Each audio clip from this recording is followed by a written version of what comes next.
వేదాహమేతం పురుషం మహాంతం ఆదిత్యవర్ణం తమసా పరస్తాత్ తమేవ విదిత్వా అతిమృత్యుమేతి నాన్యః పంథా విద్యతే యనాయ నాన్యః పంథా విద్యతే యనాయ. ఓం శాంతి శాంతి శాంతి. ఈ యొక్క ఉపనిషత్తు జ్ఞానగంగా అధ్యాత్మ సత్సంగానికి వచ్చేసినటువంటి వారందరికీ నమస్తే, స్వాగతం, సుస్వాగతం.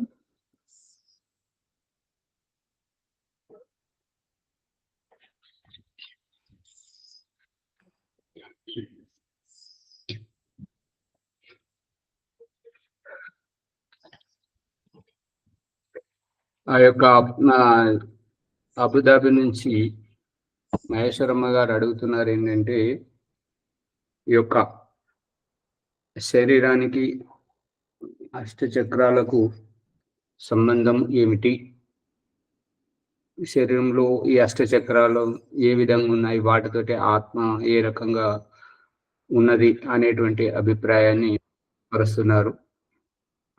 ఒకసారి దాన్ని విన్న తర్వాత చూద్దాం.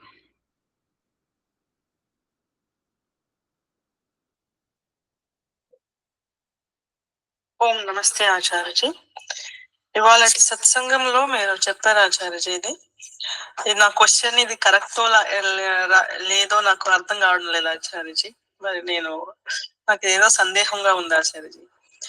దేహంలో 7 చక్రాలు ఉన్నాయి. అది మూలాధారం, స్వాధిష్టానం, మణిపురం, అనాహతం, విశుద్ధి, ఆజ్ఞాచక్రం, సహస్రారం. మళ్ళీ దేహంలో ఉండే చక్రాలు 5 ఇంద్రియాలు, 6వది మనస్సు, 7వది జీవాత్మ అని చెప్పారు ఆచార్యజీ. దీనికి దానికి ఆయా స్థానాలకి మళ్ళీ ఈ 5 ఇంద్రియాలకి, 6వది మనస్సుకి, 7వది జీవాత్మకి, దీనికి మళ్ళీ ఈ మూలాధారం, స్వాధిష్టానం, మణిపురం ఆయా స్థానాలకి ఏంటి సంబంధం ఆచార్యజీ? అది నా ప్రశ్న ఆచార్యజీ. మరి నా ప్రశ్న ఇది కరెక్టో రాంగో నాకు తెలియదు ఆచార్యజీ. అమ్మగారు, మీ ప్రశ్న సరైనటువంటిదే. మీకు అర్థం కానిది ఏంటంటే, ఇంద్రియాలు వేరు, చక్రాలు వేరు అనే భ్రమలో ఉన్నారు కాబట్టి మీకు సందేహం వస్తుంది. మొదట ఈ చక్రాల రూపంలో ఇంద్రియాలను లెక్కపెట్టి చూపించారు. మళ్ళీ ఈ శరీరంలో చక్రాల స్థానం వేరు, ఇంద్రియాల వేరు అనేటువంటి అసమంజసంలో, భ్రమలో ఉండడం వల్ల ఈ యొక్క సందేహం వచ్చింది. ఈ చక్రాలు ఏమిటివి అనేటువంటి విషయంలో చూసినట్టయితే, ఈ చక్రాలు ఇంద్రియాలు. ఇప్పుడు మూలాధారంలో ఎవరైతే ఉంటారో వారికి కామ, క్రోధ, లోభాలు, ఈ యొక్క మద మాత్సర్యాలు, ఆలస్యం, నిర్లక్ష్యం, బద్ధకం, సోమరితనం, ఈ యొక్క క్షణికమైనటువంటి ఆవేశం, కోపం, కాముకత, ఇవన్నీ సహజంగా ఉండడం జరుగుతుంటది. ఎవరైతే స్వాధిష్టానం దగ్గరికి వస్తారో వారికి ఒక నిర్దిష్టమైనటువంటి ఉద్దేశం ఉంటుంటది. సంతానాన్ని కంటే ఉత్తమ సంతానాన్ని కనాలి, లేదంటే ఆరోగ్యాన్ని, బ్రహ్మచర్యాన్ని పాటించి మనము ఆధ్యాత్మిక స్థితిలోకి రావాలి అనేటువంటి అవగాహన. ఈ ఉద్దేశం ఉన్నటువంటి వారికి కలలు రావు, ఎటువంటి రోగాలు కూడా సరిగా రావు. ఎందుకు రావు రోగాలు అంటే, వారికి ఎనర్జీని సద్వినియోగపరుచుకునేటువంటి మార్గం తెలిసింది. ఎనర్జీ, ఊర్జా శక్తి, మనం తినేటువంటి అన్నంతో మన దేహంలో ఏ ఊర్జా శక్తి తయారవుతుందో దాన్ని సద్వినియోగం చేయాలంటే సంతానం ఉత్పన్నం, ఉత్తమ సంతాన నిర్మాణం చేసేటువంటి దిశగా వారు ఆలోచిస్తున్నారు. లేదా బ్రహ్మచర్యం పాటించేటువంటి స్థితిలో ఉన్నారు కాబట్టి రోగాలు రావు. ఇక మణిపూరము అని అంటే ఈ స్త్రీత్వం ఏంటి, ఈ పురుషత్వం ఏంటి, ఈ మణిపూర చక్రం ఏంటంటే నాభి దగ్గరికి వచ్చేసరికి మూలాధారమేమో మలద్వారం దగ్గర, స్వాధిష్టానమేమో ఉపస్థేంద్రియం మూత్రేంద్రియం దగ్గర, ఈ మణిపూరమేమో నాభి ప్రదేశం. ఈ నాభి ప్రదేశం దగ్గరికి వచ్చేసరికి గర్భంలో తల్లి శరీరానికి, గర్భంలో ఎదుగుతున్నటువంటి ఈ ఒక పిండ శరీరానికి రెండింటికి సంబంధం ఏర్పరచడం, ఆ రహస్యాన్ని చెట్ల మీద తొడిమెలతో వేలాడదీస్తూ కాయలను మనకు భగవంతుడు చూపించడం.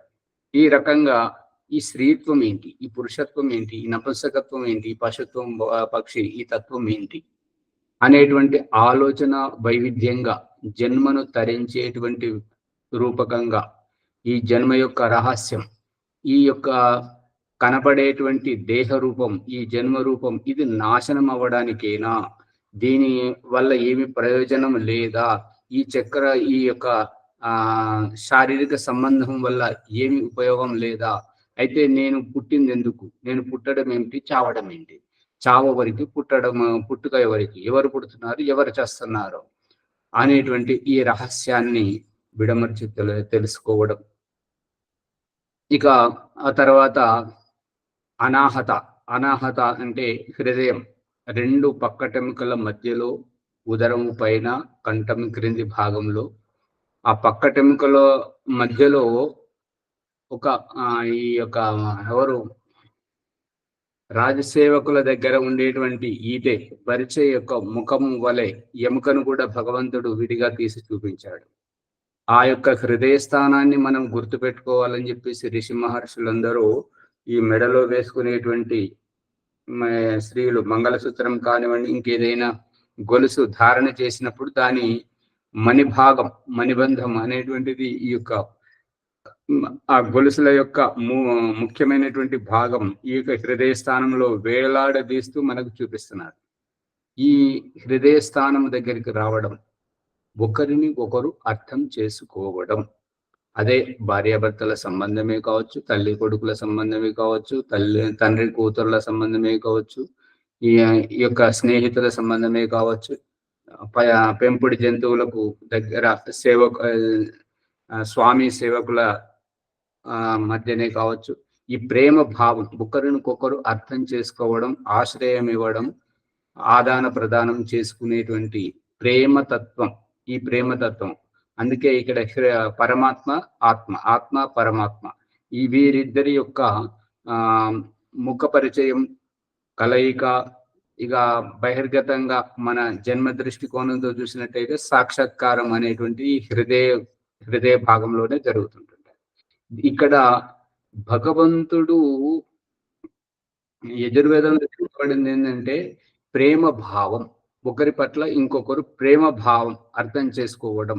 ఆ ప్రేమయే ఈ యొక్క భార్యాభర్తల మధ్య, తండ్రి కొడుకుల మధ్య, తల్లి కూతుళ్ళ మధ్య, ఈ యొక్క బంధుత్వం, వీరందరి మధ్య ఈ ప్రేమతత్వం ద్వారానే ఈ యొక్క సమాజం నిలబడి ఉంది.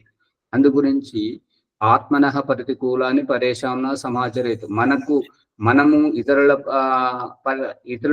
పట్ల మనం ఎటువంటి భావాన్ని అయితే కనబరుస్తుంటామో అటువంటి అదే భావం వారి నుండి మన వరకు కూడా వస్తుంటది. అందు గురించి పెంపుడు జంతువుల పట్ల కానివ్వండి, మనుషుల పట్ల కానివ్వండి, అందరినీ సహృదయత భావంతో అక్కడ ఈ యొక్క ప్రేమ భావంతో నిలపడం జరుగుతుంది. అందుకే దీనికి ఈ యొక్క హృదయ చక్రం పేరు అనాహత అంటే ఆహతం అంటే గాయపడడం, భంగపడడం, మానసిక క్షోభను, శారీరక క్షోభను అనుభవించడం. ఇటువంటిది గాయమైనటువంటి, బాధపడ్డటువంటి, ఆ బాధపడకుండా అనాహత అంటే బాధపడకుండా కలుపుగోలుతనంగా ఉండేటువంటి దానిని హృదయ చక్రం అంట. దీనికి అందుకే సంస్కృతంలో ఆహతము కానటువంటి, గాయపడనటువంటి, భంగపడనటువంటి, కలిసిపోయేటువంటి, కలుపుగోలుగా ఉండేటువంటి, ఉన్న దాంట్లో సర్దుకునేటువంటి తత్వంతో ఈ యొక్క విశాల దృష్టికోణం ఈ యొక్క హృదయ చక్రం. ఆ తర్వాత అది ఈ ప్రేమతత్వమే సాక్షాత్కారానికి మూలమా? అవును, అది తర్వాత వస్తుంది చూడాలి. ఆ తర్వాత విశుద్ధి చక్రం. విశుద్ధి అంటే శుద్ధముగా లేనటువంటి దానిని, శుద్ధపడుతున్నటువంటి దానిని విశిష్టకంగా, విశిష్ట రూపకంగా విశుద్ధి. శుద్ధి, విశుద్ధి. శుద్ధిలో సాధారణం, విశుద్ధిలో విశిష్టం. విశిష్టం విశేషకరకంగా. ఈ కంటకూపే, కంటకూపంలో మనము తిని త్రాగుతున్నటువంటి అనుభూతిని పొందడం, దీని ద్వారా ఈ యొక్క విశుద్ధి చక్రం. విశుద్ధి ఏనంటే ఇదివరకు స్థూల ఆహారంతో, భౌతిక రుచులతోటి తృప్తి పడేటువంటి అనుభూతిని కేవలం స్వావలంబనం, స్వాత్మ నిర్భరతగా ఉండి తన ఈ యొక్క వ్యవహారం ద్వారాని ఈ యొక్క తృప్తి అనేది ఎలా వస్తుంది అనే దానికి పరిశోధన చేసినటువంటి వ్యక్తి ఏంటంటే, ఈ పెంపుడు జంతువుల మాధ్యమంగా అతను పరిశోధన చేసింది ఏంటంటే, సమయం కాగానే గంట కొట్టడం. తను ఒక పెంపుడు కుక్కను పెంచుకునేవాడు. ఆ కుక్కకు మరియు గుర్రానికి ఆ సమయం రాగానే, వాటికి భోజనం వేసే సమయం రాగానే, వాటికి నీళ్లు పెట్టేటువంటి సమయం రాగానే ఒక గంట కొట్టుకొని అతను వాటి వద్దకు వచ్చేవాడు. ఈ గంట చప్పుడు వినగానే వాటిలో ఎనలేని ఉత్సాహం, ఆ రకంగా ఉత్సాహం వచ్చేసరికి వాటి శరీరంలో అన్ని గ్రంథులు విడుదల చేయడం, అందుకే నోటి నుంచి నీరు కారడం. మన మనుషులకు కూడా ఏంటంటే, ఆకలితో ఉన్నప్పుడు భోజన సమయానికి మంచి రుచులు వాసన వచ్చేసరికి ఏమైతుందంటే నోట్లో నీళ్ళు ఊరుతుంటాయి. తొందరగా ఎప్పుడు తినాలి అనేటువంటి ఆతృత ఉంటుంది. అదే ఆ పశువుల్లో ఉండేసరికి అతను ఏం చేశాడంటే, ఆ భోజనం ఇప్పుడు రోజు ఎంతైతే వాటికి భోజనం వేస్తున్నాడో అంతే భోజనం వేసుకుంటూ గంట కొట్టి అంతే భోజనం వేస్తున్నాడు. అయితే అతనికి పరిశోధన చేయడంలో ఆ సగం భోజనం నిన్న వేసిన దానికంటే సగం భోజనం వేసినా కూడా ఆ కుక్క బ్రతికే ఉన్నది, గుర్రం కూడా బ్రతికే ఉన్నది. అయితే మనం పిచ్చి వాళ్ళ ఉన్నాం, అనవసరంగా వీటి గురించి ఖర్చు పెడుతున్నాం అని చెప్పేసి సగం ఖర్చు తగ్గించి ఆ సగం ఖర్చు చేయడం మొదలుపెట్టారు. ఆ రూపకంగా మళ్ళీ మరుసటి రోజు దాంట్లో ఇవాళ వేసిన దానికంటే దాంట్లో సగం పెట్టడం. ఆ రోజు తగ్గించుకుంటూ వచ్చేసి ఒకసారి ఇక చివరికి గంటనే కొట్టడం మొదలుపెట్టు. మనం అనవసరంగా ఈ భోజనం ఖర్చు పెడుతున్నాం, వీటికి ఈ పెట్టకున్నా కూడా అవి అదే రకంగా గంట సప్పుడు వినగానే ఉత్సాహంగా ఉంటున్నాయి, ఆ గ్రంథులన్నీ విడుదల చేసుకుంటున్నాయి. కాబట్టి ఈ భోజనం మనం అనవసరంగా ఖర్చు పెట్టుకుంటున్నాం అని చెప్పి భోజనం వేయడం మానేసి కేవలం గంట కొట్టడం మొదలుపెట్టారు. ఇక అట్లా అవి కృషించిపోయి నెమ్మదిగా ఒకరు చనిపోయాడు. అంటే దాని పరిణామం ఏంటంటే, ఈ యొక్క ఆహారం వస్తుందనేటువంటి దానికి అవి ఆశపడి ఆ రకంగా ఉత్సుకత కనపరిచాయే కానీ మీరు భోజనం పెట్టకుండా కేవలం గంటనే కొడతారని వాటికి ఆశ కూడా లేదు, అవి పెంపుడు జంతువులు కాబట్టి. ఆ రకంగా అవి చనిపోవడం వల్ల దాంతో ఏమైందంటే వారి పరిశోధన అనేటువంటిది అసఫలమైపోయింది. ఈ ఆహారం అనేటువంటిది తప్పనిసరిగా ఇవ్వాలనేటువంటిది వారు నిర్ధారణ చేసుకున్నారు. ఇది భౌతిక పరకంగా ఇవి పశువులు, కుక్క కానీ ఆ గుర్రం కానీ అవి పశువులు కాబట్టి వాటికి స్థూల ఆహారంతో పని కాబట్టి అవి ఆహారం మీదనే ఆధారపడి ఉంటాయి. ఇక ఈ మన ప్రకరణంలో పతంజలి మహర్షి చెప్తున్నటువంటిది ఏంటంటే, కంఠకూపే పిపాస నివృత్తి. ఈ కంఠకూపంలో జరుగుతున్నటువంటి ఈ కదలిక, ఈ యొక్క మాట్లాడేటువంటి తరంగాలు, మింగేటువంటి ఆ యొక్క తరంగాలు,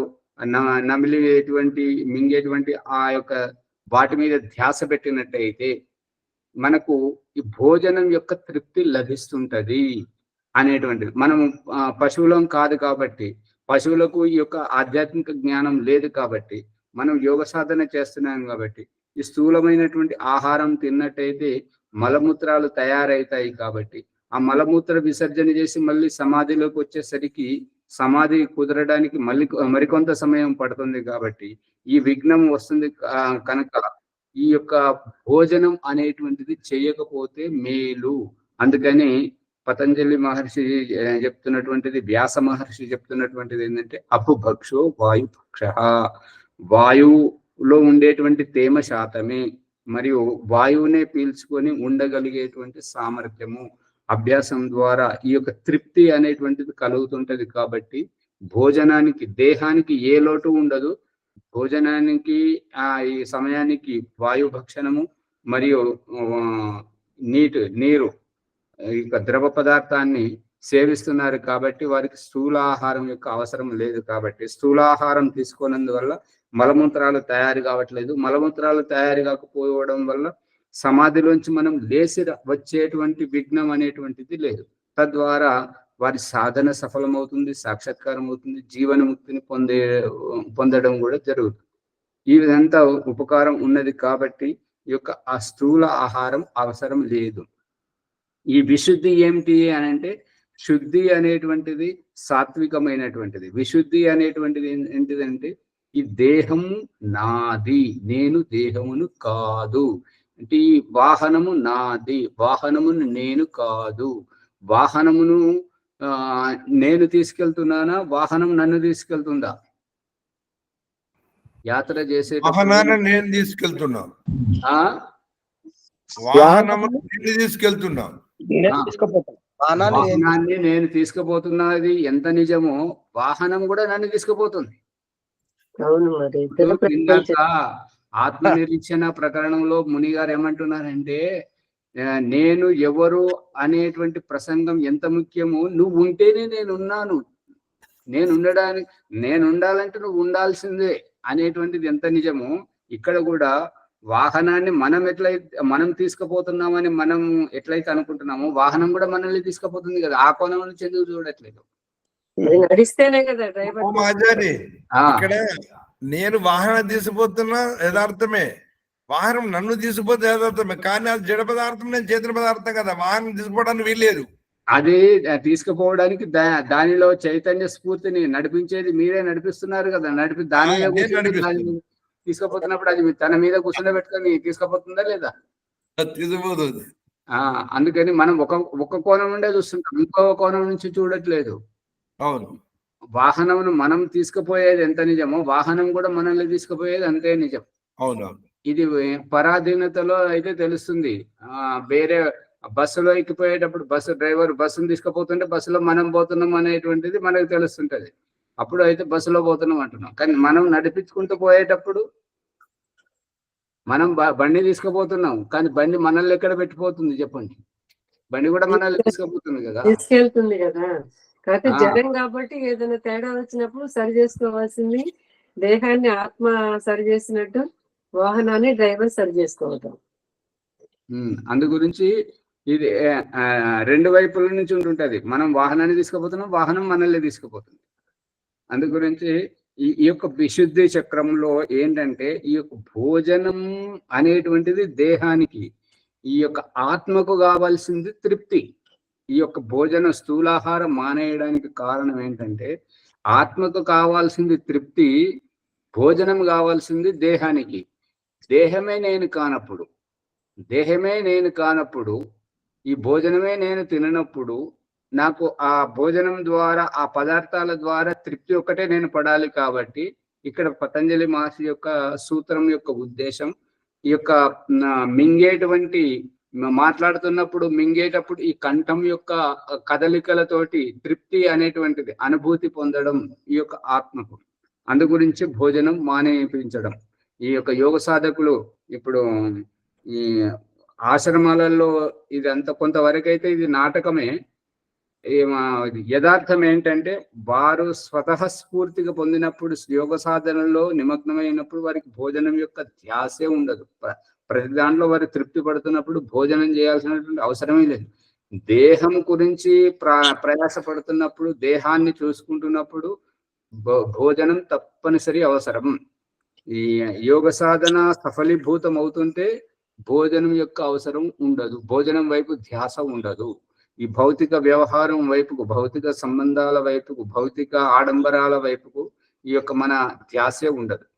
మన సాధన సఫలీభూతం అవుతుంది అని అంటే మనం ఒంటరితనం వైపుకు, ఏకాంతం వైపుకు, నిశ్శబ్దం వైపుకు, ప్రశాంతత వైపుకు, అటువైపు మన ప్రయాణం ఉంటుంటది. మనము ఇల్లే వదిలిపెట్టలేదు, సంబంధాన్నే వదిలిపెట్టలేదు, సంపత్తినే వదిలిపెట్టట్లేదు. ఇవన్నీ వదిలిపెట్టట్లేదు అంటే మన సాధన సఫలీభూతం కావట్లేదు అనేటువంటిది రహస్యం. అందు గురించి మనం భోజనం వదలలేకపోతున్నాం. భోజనం అంటే పరిచస్తున్నాం అనమాట.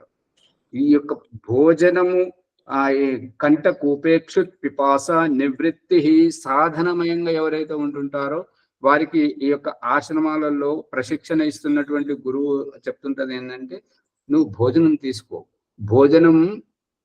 భోజనం కోసం కాదు. అందుకే సూత్రం, ఆయుర్వేదంలో సూత్రం ఏంటంటే, తినడానికి బ్రతికేవారు ఒకరైతే బ్రతకడం కోసం తినేవారు మరొకరు. తినడానికి బ్రతికే వారికి రుచులు కావాలి, ఇంకా రకరకాలు కావాలి. అదే బ్రతకడానికి తినే వారికి సమయానికి స్వచ్ఛమైనటువంటి శుద్ధమైనటువంటి ఆహారం, తాజా ఆహారం కావాలి. అందు గురించి ఇది సూక్ష్మంగా ఉంటుంటది. ఇక కంఠం తర్వాత ఈ యొక్క ఆజ్ఞాచక్రం. ఆజ్ఞాచక్రం అంటే భ్రికుటి దగ్గర ఆజ్ఞాపించడం, ఇంద్రియాలను ఆజ్ఞాపించడం, ఆదేశించడం. ఈ యొక్క భ్రికుటి అనేటువంటిది ఈ యొక్క శరీరం యొక్క సబ్ స్టేషన్, కేంద్ర బిందువు. అక్కడ ఉండి ఈ ఆజ్ఞాపిస్తుంటుంటది. ఈ చేతులకు చెయ్యి, నువ్వు అక్కడ దురద పెడుతుంది వెళ్ళి గోకుమని చెప్పేసి, దోమ వస్తుంది దాన్ని వెళ్ళగొట్టమని చెప్పేసి, చీమలు వస్తున్నాయి దాన్ని వెళ్ళగొట్టమని చెప్పేసి, అక్కడ దోమ గడిచింది దాన్ని అక్కడ రుద్దమని చెప్పేసి చేతికి ఆజ్ఞాపించేది, కనురెప్పలకు ఆజ్ఞాపించేటువంటిది. అవి నోట్లకి ఏదో వస్తువు వస్తుంది, అది మంచిదా లేదా చూడు, వాసన చూడమని శ్వాస ఆదేశించేటువంటిది. ఈ ఆజ్ఞాపించడం ప్రతిదీ నా అవగాహనతోటే జరగాలి అనేటువంటి ఈ యొక్క సబ్ స్టేషన్. ఇప్పుడు ఏంటంటే, ఒక ముఖ్యమంత్రి, ఒక ప్రధానమంత్రి, రాష్ట్రపతి వారు ప్రమాణ స్వీకారం చేస్తున్నారు అని అంటే అక్కడ జరిగేటువంటి ప్రతి కదలిక మీద ఈ యొక్క CCTV కెమెరాలు పెట్టి అందరూ కనిపెట్టడం. ఇప్పుడు మొన్న ఎన్నికలైనాయి భారతదేశంలో. ఎన్నికలు అయితే ప్రతి జిల్లా ప్రతి ఊరు మీద ఇదంతా రష్యా నుంచి ఈ యొక్క విశేషమైనటువంటి దృష్టి పెట్టడం జరిగింది. రష్యాలో రికార్డ్ అవుతుంది అనమాట, ఎక్కడ ఎవరెవరు ఏమేం చేస్తున్నారు అనేటువంటిది. తెలుసుకున్నారా లేదా ఈ విషయం? ఈ రూపకంగా మనకు ఏంటంటే, మనము ఇక్కడ చూస్తున్నది మనకి అంత తెలుసు అని అనుకుంటాం, కానీ మన మీద కూడా ఇంకోరు దృష్టి పెట్టారనేటువంటిది వాళ్ళు చెప్పే వరకు మనకు తెలియదు. ఇదంతా ప్రభుత్వం జరుగుతుంది అన్నట్టుగా. ఈ రకంగా ఏంటంటే, ఈ ఆజ్ఞాపించేటువంటిది ఈ యొక్క బ్రికుటి స్థానం అనేటువంటిది ఈ యొక్క శరీరం యొక్క మొత్తం అన్ని సంబంధాలని అణువుతోటి అక్కడికి సంబంధాలు ఉంటాయి. ఈ అణువు అనేటువంటిది ఏ రకంగా అంటే, భగవంతుడు ఈ యొక్క బత్తాయి పండు, కమలా పండు దాంట్లో ఒక్కొక్క దానికి ఒక్కొక్క బియ్యపు గింజల్లాగా పెట్టేసి అని ఆ యొక్క రసమును నింపి మనకి ఎట్లా చూపిస్తున్నాడు అంటే, దాన్ని పొరలు చూపితే అక్కడ రసం ఏమి కనబడదు, కానీ కొద్దిగా ఒత్తిడి చేయగానే పటపటమనే రసం కారుతూనే ఉంటుంటుంది.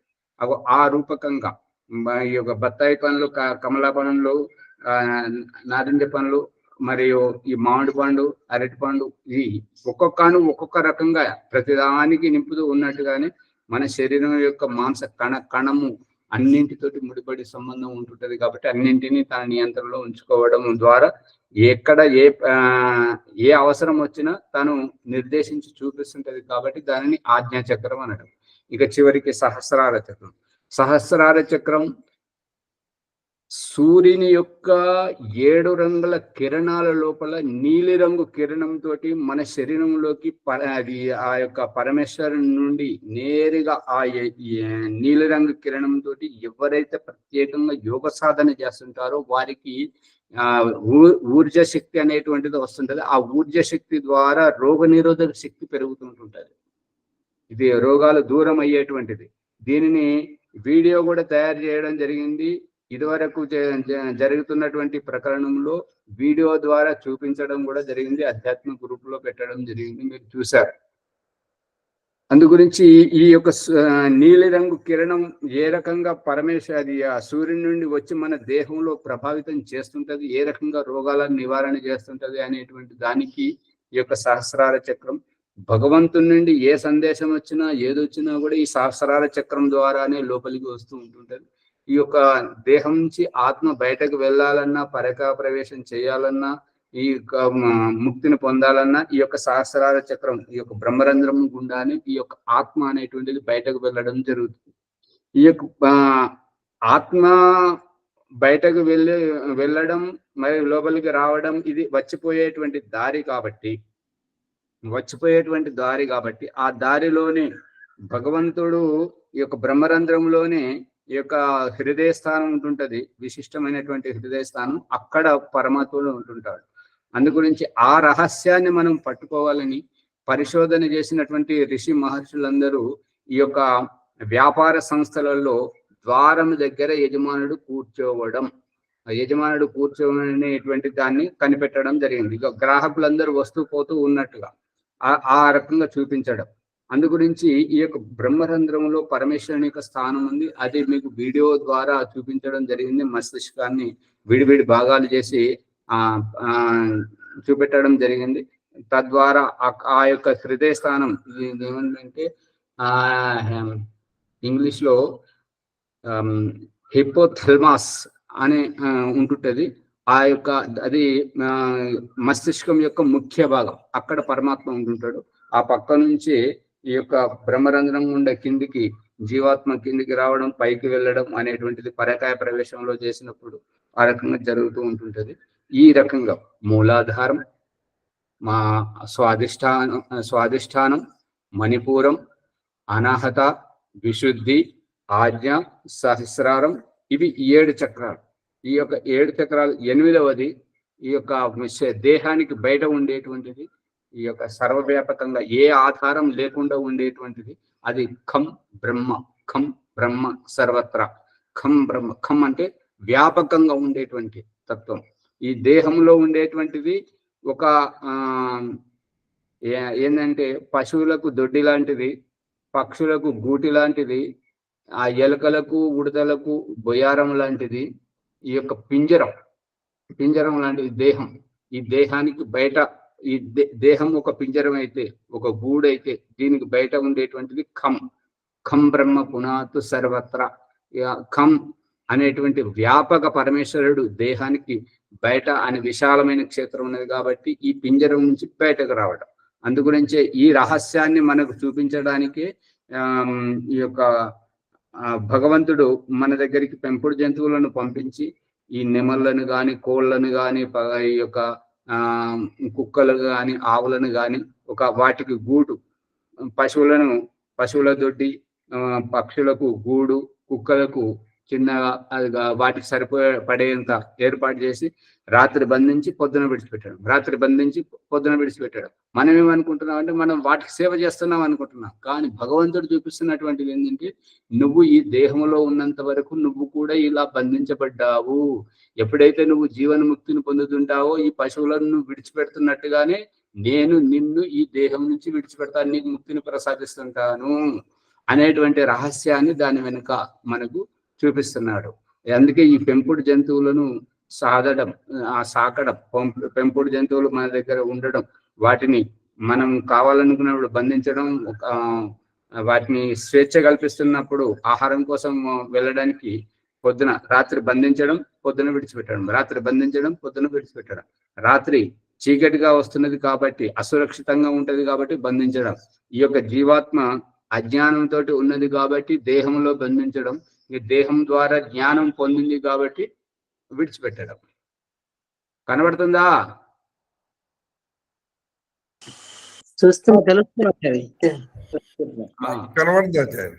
ఈ రకంగా ఆధ్యాత్మికం అంతా మన చేతిలో, మనకే కళ్ళకు కట్టినట్టుగా భగవంతుడు ఏం చేస్తున్నాడు అంటే, మనకు కావలసినటువంటి జ్ఞానాన్ని మనకు బోధించడానికి ఒక నాటకీయ రంగంగా ఈ యొక్క వ్యవస్థను, సృష్టి వ్యవస్థను చేసి దాంట్లో మనల్నే పాత్రధారులను చేసి మన చేతనే ఆడించి మనకే కనువిప్పి కల్పించి చూపిస్తున్నాడు. ఇదే ఆధ్యాత్మికం. ఇంతకు మించి ఆధ్యాత్మికం ఏమీ లేదు. ఓమాచారి, ఇప్పుడు అష్టచక్ర అని అన్నప్పుడు 8 చక్రాలు మన శరీరంలో లేవు కదా. మరి ఒక చక్రము బయట ఉంది, శరీరానికి బయట. మరి సప్త చక్ర అని చెప్పాలి కదా, అష్టచక్రాన్ని ఎందుకు చెప్పిండ్రు? 8 చక్రాలలో విషయం పూర్తవుతున్నప్పుడు 8వ చక్రము భగవంతుడు ఏంటంటే దేహంలో చూపిస్తే అప్పుడు సందేహం ఏమొస్తుంది అని అంటే, మనం ఎట్లయితే ఈ యొక్క పక్షులు గూటిలో బంధించబడినట్టుగానే, పశువులు దొడ్డిలో బంధించబడినట్టుగానే మనం కూడా ఈ దేహంలో బంధించబడ్డాం కదా. దేవుడికి కూడా స్వేచ్ఛ లేదు కదా. దేవుడు కూడా మన దేహంలో బందీ అయి ఉన్నాడు కదా. మనమైతేనేమో పురుషార్థం చేస్తున్నాం, ముక్తి పొందడానికి ప్రయత్నం చేస్తున్నాం. మరి భగవంతుడు అది కూడా చేయట్లేదు కదా. మరి దేవుడు దేహంలోనే ఉంటాడు కదా, బయట లేడు కదా అనేటువంటి సందేహం వస్తుంది. అందు గురించి ఈ దేహం నుంచి బంధన విముక్తి చేసి చూపించడం ఈ యొక్క ఖంబ్రహ్మ పునాదు సర్వత్ర. దీని యొక్క ఉద్దేశం, నువ్వు దేహంలోకి వచ్చావు కాబట్టి నువ్వు దేహం నుంచి విముక్తి పొందాలి అనేటువంటిది. ఆచారం కూడా దాటి బయటకు వచ్చిన తర్వాత అప్పుడు పరమాత్మను, సర్వవ్యాపకమైన పరమాత్మని గుర్తించటం అన్నమాట. ఉన్నది. ఇక ఇది పూర్తి విషయం రానివ్వండి. ఏ రకంగానైతే ఇంటి యజమానుని రూపంలో పరమాత్మను తనను తాను ప్రస్తావిస్తూ, ఆ గూటిలో బంధించబడేటువంటి పెంపుడు జంతువుల రూపంలో మనల్ని, జీవాత్మలను, ఈ 84 లక్షల జీవరాశుల ఈ దేహాలలో బంధింపజేస్తూ చూపించడం, చివరికి మానవ దేహం నుంచి జీవనముక్తి గావింపజేస్తూ చూపించడం, బంధనముక్తి అయినటువంటి ఆ యొక్క పెంపుడు జంతువులు యజమానుల చుట్టూ అరుచుకుంటూ వాటి ఆహారం కోసం ప్రయత్నం చేస్తూ దూరం ఏ రకంగా వెళ్ళిపోతాయో, మళ్ళీ సాయంత్రం దగ్గరికి ఏ రకంగా వస్తుంటాయో, అదే రూపకంగా అజ్ఞానంగా ఉన్నప్పుడు భగవంతునికి దూరంగా, భగవంతుడా నేను ఈ యొక్క స్వర్గంలో ఉండలేను, నేను పునర్జన్మతోటి తల్లి తండ్రి ఆత్మీయులను సహోదరులను కలవడానికి వారి మధ్యలో ఉండాలని ఇష్టపడుతున్నానంటే తథాస్తు అని చెప్పేసి భగవంతుడు ఈ యొక్క దేహాన్ని ఇంద్రియాలను ఇచ్చి పంపించడం. మళ్ళీ ఎప్పుడైతే జ్ఞానోదయం అవుతుందో అప్పుడు ఈ ఇంద్రియాలను జయించి, ఇంద్రియాలను వశపరుచుకొని, ఇంద్రియాల వల్ల ఏం ఉపయోగం లేదు, దీంతో నేను కకావికలమైపోతుంటానని చెప్పేసి ఇంద్రియ నిగ్రహం చేసుకొని ఇంద్రియాలను జయించి ఇంద్రజీతులుగా ఈ యొక్క దేహముక్తి, జీవనముక్తిని పొందేటువంటి స్థితిని మనకు కళ్ళకు కట్టినట్టుగా చూపిస్తున్నాడు. బాలాజీ గారు అర్థమవుతుందా? అర్థమవుతుంది సార్, అర్థమవుతుంది. అన్ని విషయాలు ఏది దాపరికం లేదు, మనకు కళ్ళకు కట్టినట్టుగా మన ముందే. మనం సినిమా చూసినప్పుడు, సీరియల్ చూసినప్పుడు ఏమైతుందంటే, మనం ఇంకొకరి కథను చూస్తున్నాము, ఇంకొకరి కథను మరొకరు పాత్రధారులుగా నటింపజేస్తున్నప్పుడు మూడవ వారిగా మనం చూస్తుంటాం. కానీ భగవంతుడు చేసినటువంటి ఈ సృష్టిలో ఏంటంటే, మనకు కావలసినటువంటి విజ్ఞానం, మనకు కావలసినటువంటి జ్ఞానోదయం, మనకు కావలసినటువంటి ఎంతైతే జ్ఞానం అవసరమో ఆ జ్ఞానాన్ని ఒక నాటకంగా తయారు చేసి, ఆ నాటకంలో మనల్నే పాత్రధారులను చేసి, మన చేతనే ఆడించి మనకి కనువిప్పు కల్పిస్తున్నాడు. ఈ రహస్యం తెలుసుకున్న వారే జీవన్ముక్తిని పొందుతారు. అందుగురించే గురువును ఆశ్రయించాలి, అందుగురించే శాస్త్రాన్ని ఆశ్రయించాలి, అందుగురించే ఈ యొక్క మనం ముందుకు వెళ్ళాలి. కాబట్టి ఆ స్వర్గమును వదిలిపెట్టినటువంటి జీవాత్మ అనుసంయోగంలోకి, నుంచి ఈ యొక్క తన్మాత్రలు, పంచమహాభూతాల నుంచి ఈ యొక్క జ్ఞానేంద్రియాల నుంచి కర్మేంద్రియాల నుంచి మనసు నుంచి ఆత్మస్థితి నుంచి పరమాత్మ స్థితికి ఇదంతా వడగట్టుకుంటూ తీసుకెళ్తున్నాడు కదా. ఒక పువ్వులను మాలలాగా గుచ్చినప్పుడు సూది ప్రతి ఒక్క పువ్వును గుచ్చుకుంటూ పోయి దారంతో ముడిపెట్టినట్టుగా ఈ 84 లక్షల జన్మలు అనేటువంటి అన్నింటి నుండి ఈ యొక్క ఆత్మ అనేటువంటిది ఈదుకుంటూ పోవాల్సిందే, ఎక్కడా ఆగాల్సినటువంటి పని లేదు. కానీ అజ్ఞానం ఉన్నంత వరకే ఇదిగో నా భార్య, నా ఇల్లు. ఇదివరకు రామదాస్ కథ చెప్పుకున్నాం కదా, భగవంతుడా నాకు ముక్తిని ప్రసాదించమని అంటే, చనిపోయినా కూడా ఆవైనప్పుడు గడ్డయ్యని కొడుకును, అది దినవారాలు చేస్తున్నప్పుడు మాంసం ముక్క గురించి వచ్చినటువంటి కుక్క రూపంలో వచ్చినటువంటి తండ్రిని ఈడ్చి కర్రతో కొడితే నడిమిరికి పోయి కుయ్యో అని మనం అరుస్తుంటే పోతున్నా, చివరికి ఆ మురుగునీటి కాలంలో కప్పగా ఉన్నటువంటి దగ్గర రామదాస్ దగ్గరికి పోతే, ఏం దేవుడా నా ఇంట పడ్డావు, నేను ఒక్కడనే ఉన్నా, ఈ ఊర్లో ఇంకెవరు లేరు, ఇంకా వేరే వాళ్ళని చూసుకోపో అని చెప్పేసి అన్నట్టుగా ఇంటి వ్యామోహం, పిల్లల వ్యామోహం, ధన సంపత్తి వ్యామోహం అది ఉండడం వల్ల మనం విడిచిపెట్టలేకపోతున్నాం. ఇది ఈ వ్యామోహం తీరినప్పుడు ఇంకప్పుడు ఎవ్వరు ఆపినా ఆగరు, అది ముందుకు పోవాల్సిందే, జరిగేటువంటిది జరుగుతుంది. ఆత్మభావంగా చూసినప్పుడు ఎవరు భార్య కాదు, ఎవరు భర్త కాదు, ఎవరు పిల్లలు కాదు, ఎవరి జీవితం వారిది, ఎవరి స్వార్థం వారిదే. కాబట్టి ఆ స్వార్థపూరితంగా ఉన్నప్పుడు అంతా అంతా నా వాళ్ళే, అంతా నేనే ఉండాలి, నాకు మించినటువంటిది ఇంకేది లేదు అనేటువంటిది ఈ యొక్క భౌతిక రహస్యం. ఇక ఆంతరిక రహస్యం ఏంటంటే ఇదంతా నేను అనేటువంటిది ఒక వ్యామోహం, నేను అనేటువంటిది ఒక అహంకారం. ఈ నేను అనేటువంటి ఈ అహంకారాన్ని దీనిని వినియోగించకుండా ఉండాలని చెప్పేసి ఆధ్యాత్మికంలో పేరు పెట్టి పిలవడం. ఈ దేహానికి, ఈ ఆత్మకు ఈ ఓం ప్రకాష్ అని పేరు పెట్టడం, ఈ ఆత్మకు ప్రణవముని అని పేరు పెట్టడం, శ్యామలయ్య అని, బాలరాజు అని ఇట్లా పేరు పెట్టడం ఏంటంటే ఈ ఆత్మ నువ్వు ఈ రకంగా ఈ యొక్క ఓం ప్రకాష్ మాట్లాడుతూనే ఓం ప్రకాష్ పుస్తకంలో ఇట్లా రాశాడు, ఓం ప్రకాష్ ఇలా చెప్తున్నాడు అంటే తెలియని వాళ్ళు, కొత్త వాళ్ళు ఏమనుకుంటుంటే ఓం ప్రకాష్ ఇంకొవరో ఎవరి గురించో చెప్తున్నాడు అనుకుంటారు. కానీ మనం ఈ సత్సంగంలో ఉన్నాం కాబట్టి మనం ఏంటంటే మాట్లాడే వ్యక్తి నేను అనేటువంటిది ప్రయోగించకుండా, నేను అంటే అహంకారంతో యుక్తంగా ఉన్నట్టు అవుతుంటది. కాబట్టి అహంకారాన్ని విడిచినటువంటి తత్వం ఈ యొక్క పేరు పెట్టి చెప్పుకోవడం. ఈ రకంగా ఆధ్యాత్మిక జ్ఞానం కల్పించినప్పుడు ఇక వారికి జ్ఞానోదయం అయింది. కాబట్టి భార్యదైనా వారిదే జీవాత్మ, మరి పిల్లలదైనా వారి జీవాత్మ, వారి స్వార్థం, వారి ఉద్దేశపూర్వకంగా ఉన్నారు. కాబట్టి మన బాధ్యత భగవంతుడు వారిని మనకు అప్పగించినప్పుడు మనకు తోచినంతగా వారికి వ్యవస్థ చేయాలి, వెళ్ళిపోవాలి అంతే. మన తాతలు వ్యవస్థ తండ్రులకు వ్యవస్థ చేసి తాతలు వెళ్ళిపోయారు, మన తండ్రులు మనకు వ్యవస్థ చేసి వారు వెళ్ళిపోతున్నారు. ఆ రకంగా మన కడుపున పుట్టినటువంటి పిల్లలకు మనం వ్యవస్థ చేసి మనం ముందుకు వెళ్ళిపోవాల్సింది. ఇక్కడ ఉంటామంటే కాలం ఉండనివ్వద్దు, శరీరం ముడతలు పడుతున్నది, వ్యవస్థ వస్తుంది.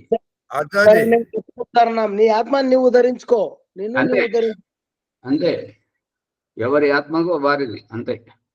ఓ ఆచార్య, ఇక్కడ కుటుంబం లోపల భార్య, పిల్లలు, తల్లి, తండ్రి, అక్క చెల్లెను, అన్నదమ్ములు అని చెప్పి పాత్రను పుట్టించి వాళ్ళతో నాటకం చేపిస్తున్నాడు మనకు, అంతేనా? నాటకం చేయించడం, పుట్టించడం కాదు. వారితోటి మన రుణానుబంధం ఉంది, ఎన్నెన్నో జన్మలతోటి రుణానుబంధం ఉంది. కాబట్టి ఆ రుణం తీరే వరకే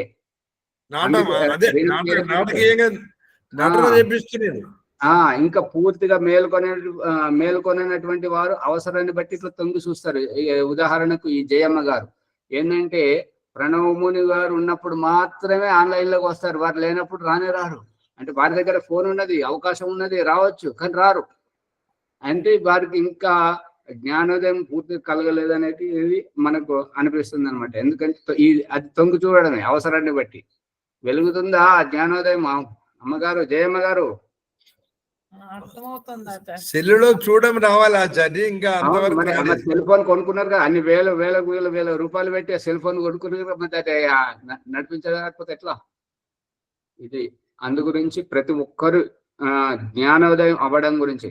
అందుకే ఆ అమ్మాయి అడిగినటువంటి ప్రశ్న ఏంటంటే ఈ ఇంద్రియాలు, ఈ శారీరక చక్రాలు.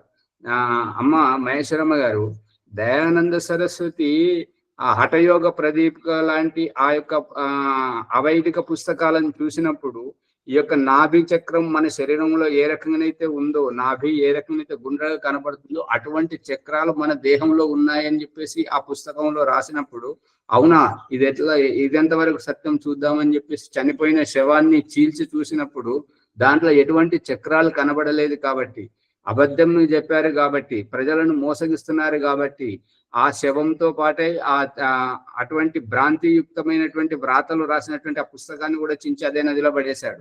అందు గురించి దయానంద సరస్వతి ఈ యొక్క చక్రాలు వేరు అనేటువంటి భ్రమను తొలగిస్తూనే ఈ యొక్క ఇంద్రియాలను గురించి, ఇంద్రియాలను నియంత్రించడం, ఇంద్రియాలను వశీకరించుకోవడం, ఈ ఇంద్రియాలను లెక్కబెట్టి చెప్పడం. అందుకే ఈ షట్ చక్రాలే వాస్తవికమైనటువంటివి, షట్ చక్రాలే అసలైనటువంటివి, 8 చక్రాలు కాదు. 8 చక్రాలే నిజమైనటువంటివి, 6 చక్రాలు సరైనటువంటిది కాదు. ఈ 6 చక్రాలు అనేటువంటిది అజ్ఞానం. కానీ వాస్తవికంగా చూసినట్టయితే 6 చక్రాలే యథార్థం. ఈ భగవంతుడి శరీరంలో చూపిస్తున్నటువంటిది 8 చక్రాలు కాదు. ఈ 6 ఏంటిది, 8 ఏంటిది? 8 అని చెప్పేసి అష్టచక్రాన్ని అథర్వవేదం చెప్తున్నది, అది అబద్ధం ఎట్లా అవుతుంటుంటది? మరి 6 చక్రాలే ఏ రకంగా అవుతుంటది? 6 చక్రాలు 5 ఇంద్రియాలు, పంచేంద్రియాలు, మరియు 6వది మనస్సు. ఈ 6 ఇంద్రియాలను వీటితోటి పని తీసుకునేటువంటిది, వీటితోటి కాలక్షేపం చేస్తున్నటువంటిది, వీటితో యోగ సాధన చేసేటువంటిది జీవాత్మయే, ఏడవదే. ఈ ఏడవ జీవాత్మ ఇంద్రియాలతో పాటు ఈ పరమాత్మ దగ్గరికి చేరుకోవడం ముఖ్య ఉద్దేశం కాబట్టి 6 ఇంద్రియాలు, 7వది జీవాత్మ కలిసి పరమాత్మ దగ్గరికి చేరుకోవడం. అందుకే పూర్వకాలంలో ఈ రకంగా ప్రతి ఒక్కరు యోగ సాధన చేసేటువంటి వారు, ఆధ్యాత్మికంలో ఉండేటువంటి వారు కాబట్టి ఎప్పుడు కనబడితే, ఎక్కడ కనబడితే అక్కడ పలకరించేవారు. ఏమయ్యా పిల్లా జల్లా సరేనా అని అంటారు. పిల్లా జల్లా సరే అంటే ఏంటంటే, ఈ పిల్లలు అంటే ఇంద్రియాలు, జల్లా అంటే మనస్సు. కానీ ఇప్పుడు వికృతార్థం ఏమైంది అంటే, జల్లా అంటే భార్య, పిల్లలు అంటే పిల్లలు, ఈ అర్థం తీసుకుంటున్నారు అన్నట్టుగా. ఇది సరైనటువంటిది కాదు. ఆధ్యాత్మిక రూపకంగా ఈ పిల్లలు అంటే ఇంద్రియాలు అంటే నీ నియంత్రణలో ఉన్నాయా. జల్లా అంటే మనస్సు చంచలంగా ఉండి మనల్ని ఆట పట్టిస్తూ ఉంటుంటది, కకావికలం చేస్తుంటది. కాబట్టి ఈ మనస్సు నీ నియంత్రణలో ఉన్నదా అని వారు ఎప్పటికప్పుడు ఎక్కడ ఎవరు కనబడ్డా కూడా గుర్తు చేసి మన యోగ సాధన వైపుకు మన దృష్టిని మళ్లించేటువంటి వారు. కానీ ఇప్పుడు అంతా భౌతిక యుగంగా మారిపోయింది కాబట్టి ఆధ్యాత్మిక జ్ఞానం లేనందువల్ల ఈ స్త్రీని ఒక జల్లా అని, ఇక పిల్లలను వాళ్ళు ఆరోగ్యంగా ఉన్నారా అనేటువంటి అర్థం ఇక్కడికి తీసుకొచ్చారన్నట్టు. ఇదంతా ఒక మూర్ఖత్వం, అజ్ఞానం. ఆధ్యాత్మిక జ్ఞానం లోపించడం వల్ల ఇలా జరుగుతుంది. అందుగురించి ఈ చక్రాలు వేరు, ఇంద్రియాలు వేరు కాదు. ఇంద్రియాలని చక్రాలుగా చూపిస్తున్నాడు దయానంద సరస్వతి సంధ్యోపాసనలు. భూ పునాతు శిరసి, ఈ నీళ్లు చల్లుకోవడం కాదు, వాక్ అని ఇటువంటి ఇలా స్పర్శ చేయడం కాదు. స్పర్శ చేస్తుంటే, ఈ నీళ్లు చల్లుతుంటే, ఈ చెన్నోదేవి రభిష్టతోటి నీళ్లు తాగుతుంటే, ఇది తాగడం అంతా అజ్ఞానం అన్నమాట. ఎందుకు అజ్ఞానము అని అంటే, మనకు దాని గురించి తెలియదు కాబట్టి. తెలుసుకునే వరకే నీళ్లు తాగాలి, తెలుసుకున్న తర్వాత నీళ్లు తాగాల్సిన పని లేదు. నీళ్లు నమ్మలేదు ఎప్పుడు అని అంటే, మనకు సరైనటువంటి సమాధానం లభించినప్పుడు నీళ్లు నమ్మలడం. అదే సరి అయినటువంటి సమాధానం లభిస్తే నీళ్ళు ఎందుకు నమ్మడం, సమాధానమే చెప్పడం. అందు గురించి ఈ యొక్క వాక్ అన్నదానికి ఈ యొక్క భూపునాథ్ శిరసి, భూపునాథ్ నేత్రయో, స్వాపునాథ్ కంటే మహాపునాథ్ హృదయ, ఈ యొక్క వీటికి నీళ్లు చల్లుకోవడం కాదు. ఇదంతగా ఈ నీళ్ళు ఎప్పటి వరకు చల్లుకోవాలి అని అంటే, దాని అంతరార్థం తెలిసేంత వరకే. అంతరార్థం గ్రహించినప్పుడు ఈ నీళ్లు చల్లుకోవాల్సిన అవసరము, నీళ్లు తాగాల్సిన అవసరము, నీళ్లు నమలాల్సినటువంటి అవసరం ఉండదు. అందుకే ఇతర మతస్థులు కూడా మనల్ని ఆట పట్టిస్తున్నారు కదా. ఈ ఆర్య సమాజికులు రాత్రి పడుకోగానే నిద్రమత్తులో వాళ్ళ శరీరంలో అంగాలు ఉన్నాయా ఊడిపోయాయా అని చెప్పేసి తెల్లారలేవు కానీ పునికి చూసుకుంటున్నారు అని చెప్పేసి వ్యంగ్యం చేస్తున్నారు. అందు గురించి అంతరార్థం తెలుసుకోవాలనేటువంటిది వారు మనకు మంచి జ్ఞానోదయం కల్పిస్తున్నారు. అర్థమవుతుందా? అర్థమవుతుంది ఆచార్య. ఇక ఏమైనా సందేహాలు ఉంటే అడగండి, లేదంటే ముందుకు పోదాం. ఇక 4 నిమిషాలు పాట పాడతాం. పాడండి, సమయం అయిపోయింది. ఓం ఆచార్య ఉమ్రి గారు ధన్యవాదములు. ఈరోజు విశేషమైనటువంటి ఈ జ్ఞానము అష్టచక్ర నవద్వార, 8 చక్రాల 7 చక్రాల 6 చక్రాల అనేటువంటిది క్లియర్గా దర్పణములో మన ముఖం చూసుకున్నట్టుగా సహోహితికంగా ప్రమాణ సహితంగా చక్కగా వారు అనుభవపేతంగా ఈ విషయాన్ని స్పష్టీకరించారు. ఈ అబిదాబి నుంచి అడిగినటువంటి అమ్మగారికి ధన్యవాదములు. ఈ చక్కని జ్ఞానాన్ని ప్రసాదించారు. ఈ ఎపిసోడ్ను లైక్ చేయండి, షేర్ చేయండి, సబ్స్క్రైబ్ చేయండి, పక్కన ఉన్న గంట సింబల్ని నొక్కండి. కొత్త వాళ్ళకు ప్రేరణ పొందాల. సమాజంలో ఉన్న జ్ఞానం ఏంటిది, యథార్థం ఏంటిది, ఆ యథార్థ తత్వాన్ని ఎవరు తెలుసుకుంటారో వారు పరమాత్మను తెలుసుకుంటారనే జ్ఞానం మనం పొందాలి. ఇప్పుడు ఈ జ్ఞానాన్ని అందించినటువంటి ఋషి దయానందుల వారి మీద ఒక చిన్న పాట, అది మీరు శ్రద్ధతో ఆలోచించాలని ప్రార్థన. ఓం ప్రణామనే. ధర్మ హృదయ దయానంద కర్మని దివయ్యా, నిన్ను కనినా భరత మాత పూజ్యురాలయ్యా, పూజ్యురాలయ్యా. దేశ స్థితిని చూసినావు, దేశభక్తిని చూపినావు. దేశ స్థితిని చూసినావు, దేశభక్తిని చూపినావు. స్వతంత్రమని నీవే మొదట పలుకరించావు, ప్రబోధించావు. ధర్మ హృదయ దయానంద కర్మనిధివయ్యా, నిన్ను కనిన భరతమాత పూజురాలయ్యా, పూజురాలయ్యా. ఐక్యతుండని చోటునా, అజ్ఞానముండిన చోటునా, వేద జ్యోతి వెలుగు చూపి విలసతించావు, వినుతికెక్కావు, విలసతించావు, వినుతికెక్కావు. ధర్మ హృదయ దయానంద కర్మనిధివయ్యా, నిన్ను కనిన భరతమాత పూజురాలయ్యా, పూజురాలయ్యా. దేవుడెవరో తెలిపినావు, వేదవాణిని మీటినావు. దేవుడెవరో తెలిపినావు, వేదవాణిని మీటినావు. దశ దిశలలో వైదికమును వెలువరించావు, వెన్నెలలు పంచావు. ధర్మ హృదయ దయానంద కర్మనిధివయ్యా, నిన్ను కనిన భరతమాత పూజురాలయ్యా, పూజురాలయ్యా. ఓం ప్రణామని. ధన్యవాదములు. మునిగారు ఈ ప్రకరణము, ఇది సత్సంగం ఏమంటే జీవాత్మ పరమాత్మను ఉద్దేశించి పాడితే ఇంకా లోతుగా అర్థమైపోతుంటది. ఇది ఏంటంటే వ్యక్తిపరకంగా దయానందుని గురించి పాడారు. జ్ఞానం ఇచ్చినటువంటి దయానందుని పాడాలని అనిపించింది ఆచార్య. సరే, ఓకే. ఎవరైనా ఈశ్వర భక్తి పాట పాడండి. పాడతారా ప్రభాకర్ గారు? ఓం ఆత్మజ్ఞానాన్ని తెలిపేటువంటి పాట పాడండి. ఎవరైనా పాడితే పాడండి.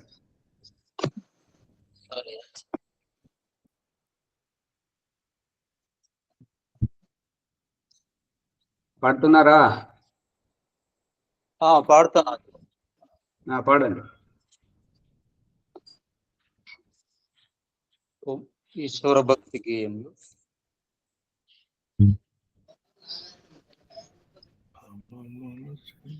ఈశ్వర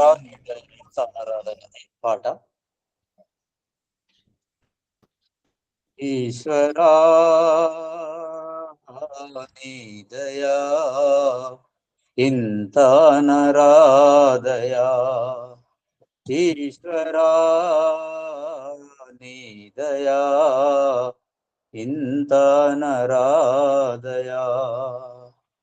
మదిలో నీ మేలును మరచిపోలేనయా, ఈశ్వరా నీ దయా ఇంత నరాదయా. కడుపులో పిండమై కదలాడు నా కొరకై, అమ్మ ఎదలో కమ్మని పాల నింపావయా, ఈశ్వరా నీ దయా ఇంత నరాదయా. కని ప్రేమ మీరగా నన్ను పెంపుజేయగా, త్యాగమయులైన తల్లి తండ్రిని చావయా, ఈశ్వరా నీ దయా ఇంత నరాదయా. ఈ సూర్య చంద్రులు భూమి సముద్రాలు, ఈ సూర్య చంద్రులు భూమి సముద్రాలు, ఈ అన్నము నీరు నీ భాగ్యమేనయా.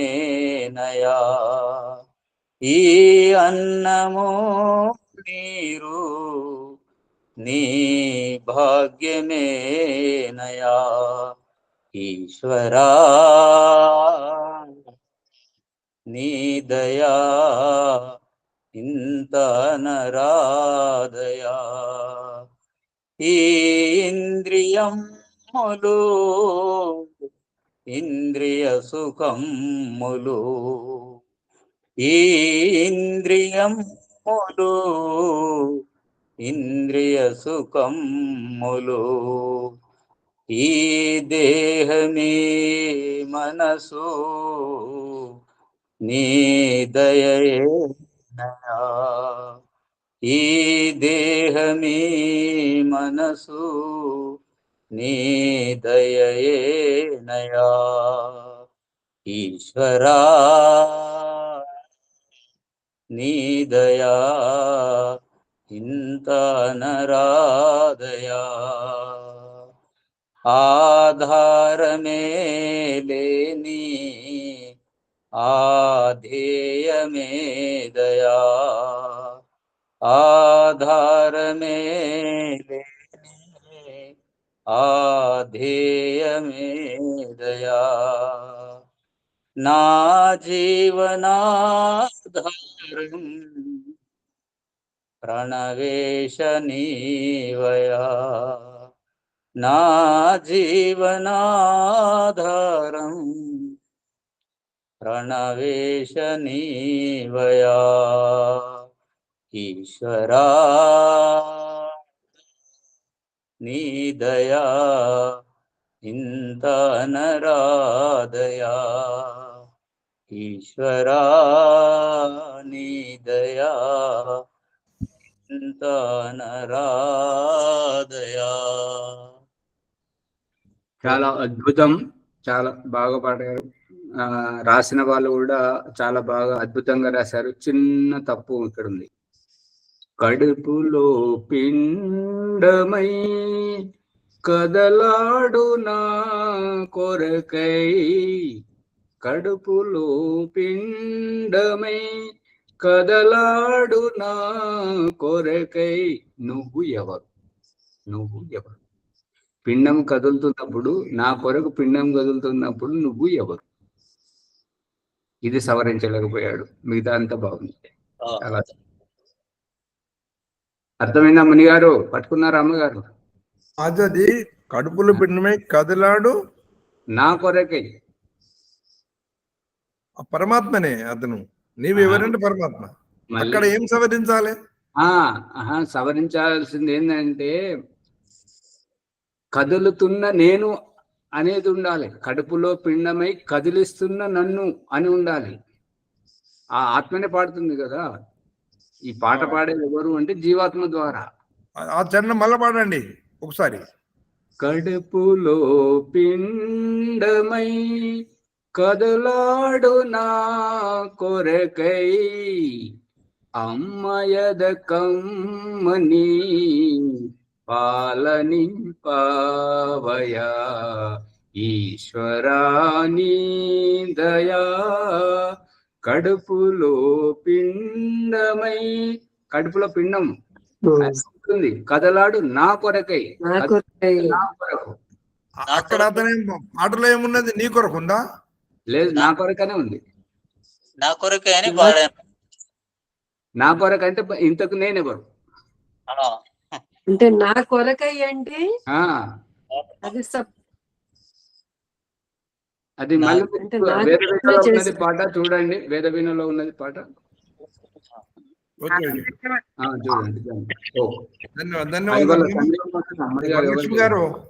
సంధ్యోపాసన. ఓం నమస్తే ఆచార్య. సర్వేభ్యో నమస్తే. నమస్తే. వరలక్ష్మి గారు విషయం అర్థమైందా? సరే, సంధ్యోపాసన చేయించండి. వైదిక సంధ్యోపాసన బ్రహ్మయజ్ఞము. ఓం అమృతోపస్తర నమసి స్వాహ. ఓం అమృతాభిధానమసి స్వాహ. ఓం సత్యం యసః శ్రీర్మయి శ్రీః శ్రైతాం స్వాహ. ఓం షన్నో దేవీరభీష్టయా ఆపో భవంతు పీతయే శంయోరభిస్రవంతు నః. ఓం వాక్ వాక్, ఓం ప్రాణః ప్రాణః, ఓం చక్షుః చక్షుః, ఓం శ్రోత్రం శ్రోత్రం, ఓం నాభిః, ఓం హృదయం, ఓం కంఠః, ఓం శిరః, ఓం బాహుభ్యాం విశోభనం, ఓం కరతలః కరపృష్ఠే, ఓం భూః పునాతు శిరసి, ఓం భువః పునాతు నేత్రయోః, ఓం స్వః పునాతు కంఠే, ఓం మహః పునాతు హృదయే, ఓం జనః పునాతు నాభ్యాం, ఓం తపః పునాతు పాదయోః, ఓం సత్యం పునాతు పునః శిరసి, ఓం కం బ్రహ్మ పునాతు సర్వత్ర, ఓం భూః, ఓం భువః, ఓం స్వః, ఓం మహః, ఓం జనః, ఓం తపః, ఓం సత్యం, ఓం ఋతం చ సత్యం సాబిద్ధా తపసోऽధ్యజాయత, తతో రాత్రియజాయత, తతః సముద్రో అర్ణవః, సముద్రాదర్ణవాదది సంవత్సరో అజాయత, అహోరాత్రాణి విదదద్విశ్వస్య మిషతో వసి, సూర్యా చంద్రమసౌ ధాతా యథా పూర్వమకల్పయతు, దివిం చ పృథివీం చాంతరిక్షమదో స్వః. ఓం షన్నో దేవీరభీష్టయా ఆపో భవంతు పీతయే శంయోరభిస్రవంతు నః. మనసా పరిక్రమ మంత్రములు. ఓం ప్రాసీది గగ్నిరధిపతిరషితో రక్షితాదిత్యాయ ఇషవః. తేభ్యో నమోధిపతిభ్యో నమో రక్షితృభ్యో నమః. ఋషిభ్యో నమయేభ్యోస్తు. యోస్మాన్ ద్వేష్టియం వయం దిస్మస్తంభోజంబే దద్మః. దక్షిణాదిగింద్రోధిపతిః స్థిరచ్చిరాచిరక్షితా పితరశవః. తేభ్యో నమోధిపతిభ్యో నమో రక్షితృభ్యో నమః. ఋషిభ్యో నమయేభ్యోస్తు. యోస్మాన్ ద్వేష్టియం వయం దిస్మస్తంభోజంబే దద్మః. ప్రదీచీదిక్వరిడోదధిపతిః ప్రదాకు రక్షితాన్నమిషవః. తేభ్యో నమోధిపతిభ్యో నమో రక్షితృభ్యో నమః. ఋషిభ్యో నమయేభ్యోస్తు. యోస్మాన్ ద్వేష్టియం వయం దిస్మస్తంభోజంబే దద్మః. ప్రదీపుదీచేదిక్సోమోద్యధిపతిః స్వజో రక్షితాసినిర్షవః. తేభ్యో నమోధిపతిభ్యో నమో రక్షితృభ్యో నమః. ఋషిభ్యో నమయేభ్యోస్తు. యోస్మాన్ ద్వేష్టియం వయం దిస్మస్తంభోజంబే దద్మః. ధ్రువాదిగిష్ణురధిపతిః కల్మాషగ్రీవో రక్షితా వీరుదైషవః. తేభ్యో నమోధిపతిభ్యో నమో రక్షితృభ్యో నమః. ఋషిభ్యో నమయేభ్యోస్తు. యోస్మాన్ ద్వేష్టియం వయం దిస్మస్తంభోజంబే దద్మః. ఊర్ధ్వాదిక్ బృహస్పతిరధిపతిః స్విత్రో రక్షితా వర్షమిషవః. తేభ్యో నమోధిపతిభ్యో నమో రక్షితృభ్యో నమః. ఋషిభ్యో నమయేభ్యోస్తు. యోస్మాన్ ద్వేష్టియం వయం దిస్మస్తంభోజంబే దద్మః. ఉపస్థాన మంత్రములు. ఓం జాతవేదసే సునవామ సోమమరాతీయతూని దహాతి వేదః. సనః పరిషదతి దుర్గాణి విశ్వానావేవ సింధుం దురితాధ్యగ్నిః. చిత్రం దేవానాముదగాధనీకం చక్షుర్మిత్రస్య వరుణశ్చాగ్నేః ద్యావా పృథివీ అంతరిక్షం సూర్య ఆత్మా జగతస్తు ఉదుత్యం జాతవేదసం దేవం వహంతి కేతవః దృశే విశ్వాయ చూర్యం బుద్వయం తమసస్వరిష్వః పత్యంత ఉత్తరం దేవం దేవత్రా సూర్యమగన్మ జ్యోతిరుత్తమం. 2 ప్రకరణం పూర్తయింది. సఫలమైన వాళ్ళకి ముందుకు పోవటం, అసఫల జీవితంలో మళ్ళీ ప్రాయశ్చిత్తావతి మంత్రం. ఓం తచ్చక్షుర్దేవహితం పురస్తాచక్రమచరతు పశ్యేమ శరదశ్యతం జీవేమ శరదశ్యతకం శృణుయామ శరదశ్యతం ప్రభ్రమామ శరదశ్యతం అదీనాసామ శరదశ్యతం పోహ్యచ్చ చరద శతాత్. ఓం షన్నో దేవీరభీష్టయ ఆపో భవంతు పీతయే శయోరభిస్రవంతు నః. ఓం భూర్భువః స్వః తత్సవితుర్వరేణ్యం భర్గో దేవస్య ధీమహి ధియో యో నః ప్రచోదయాత్. ఓ పరమేశ్వర, నీ అనంత కృపచేతనం మేము చేసిన ఈ జపోపాసనాది కర్మముల ద్వారమున ధర్మ అర్థ కామ మోక్ష శిత్రివిధ పురుషార్థములు ఈ జన్మలోనే వెంటనే మాకు సిద్ధులు ప్రాప్తింపజేయము తండ్రి. ఓం నమః శంభవాయ చ మయోభవాయ చ నమః శంకరాయ చ మహేశ్వరాయ చ నమః శివాయ చ శివతరాయ చ.